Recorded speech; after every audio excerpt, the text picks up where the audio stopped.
So I have to admit, I am not a member of the Breath of the Spirit team. I'm kind of the pinch hitter in case nobody was available. And unfortunately, uh, I prayed really hard that one of the authors would be available for tonight, and it didn't happen. So I have to say, this week's gospel really is challenging for me.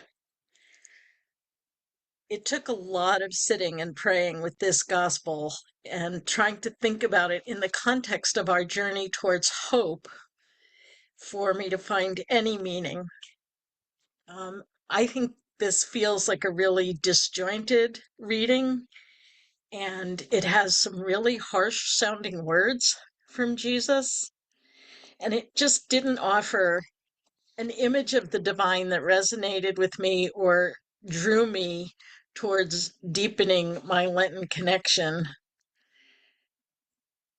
I started wondering if the passage was more a rebuttal of how humans use religion to deal with our fears or justify our own beliefs or actions than giving us any insight into how to live consistently with Jesus' life and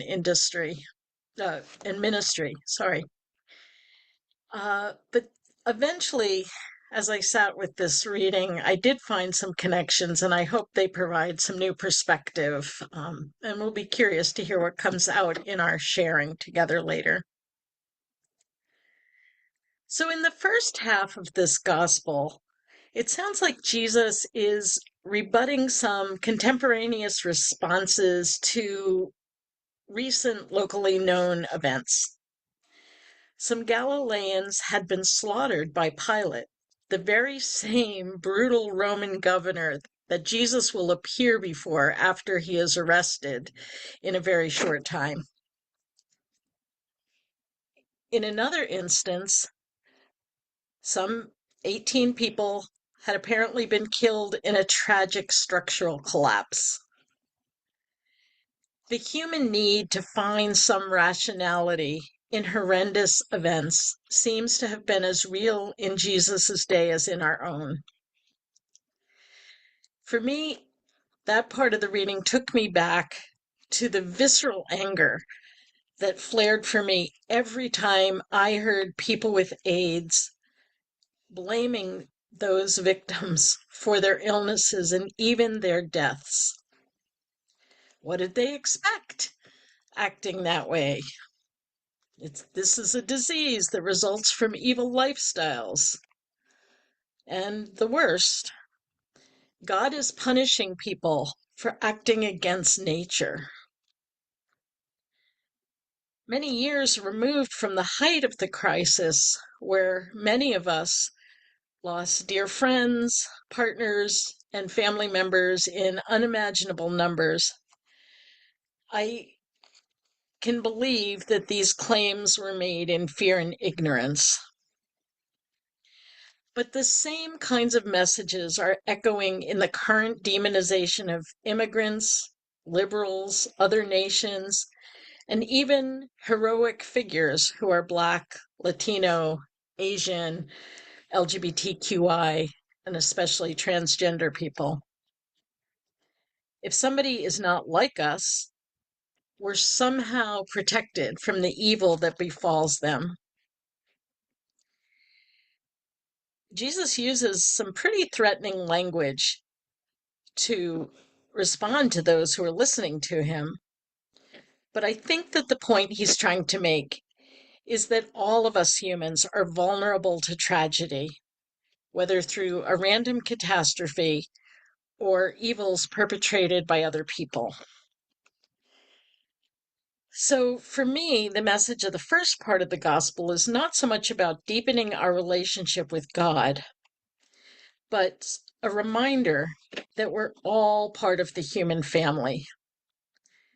We're challenged to move beyond that emotional reaction and the instinct that prioritizes self-protection to a place of empathy, solidarity, and willingness to enter into the suffering of others.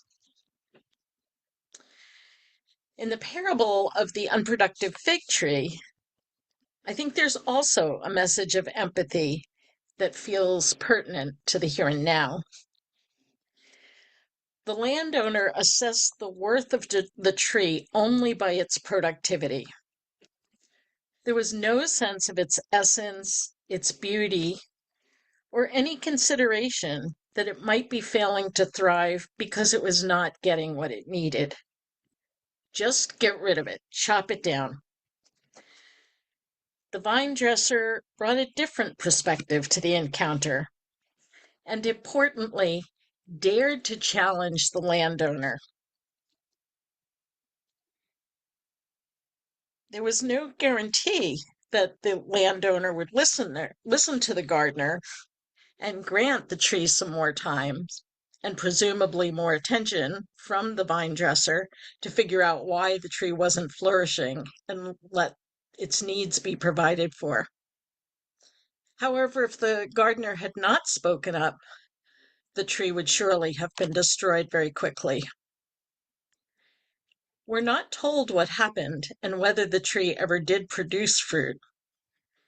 But what we do know is that the tree had an advocate who risked the landowner's wrath in speaking up, kind of a biblical Lorax. I think that many of us are struggling to figure out how to respond to the destruction and cruelty that dominates so much of our environment at the moment. Perhaps the parable can inspire us to risk intervening, even while we know there's no guarantee that our advocacy will make a difference in this instance. What it does accomplish is moving the possibility of destruction of salvation, from zero to there being some chance. So sitting with this text really helped shift my perspective. I now hear a deep call to empathy, to create and sustain communities of care and responsibility, and to respond to the threats facing people and even creatures who are different from myself. I think that as LGBTQIA plus people and allies, we can often feel some empathy for the tree, for being seen as not thriving in an orchard where the other trees are giving lots of fruit. But do we also see ourselves as the vine dresser, the one who stands against normative values and who works to ensure that the other can thrive? In a country and sometimes a church that makes arbitrary decisions about who and what are contributing, and the consequences of not making the cut can be drastic, the instinct towards self-protection is very understandable. However, we find our hope and our faith in Jesus, who put his very life on the line. I think that the Lenten message and source of hope in this gospel, or of the entire gospel, is for us to overcome self and stand for others.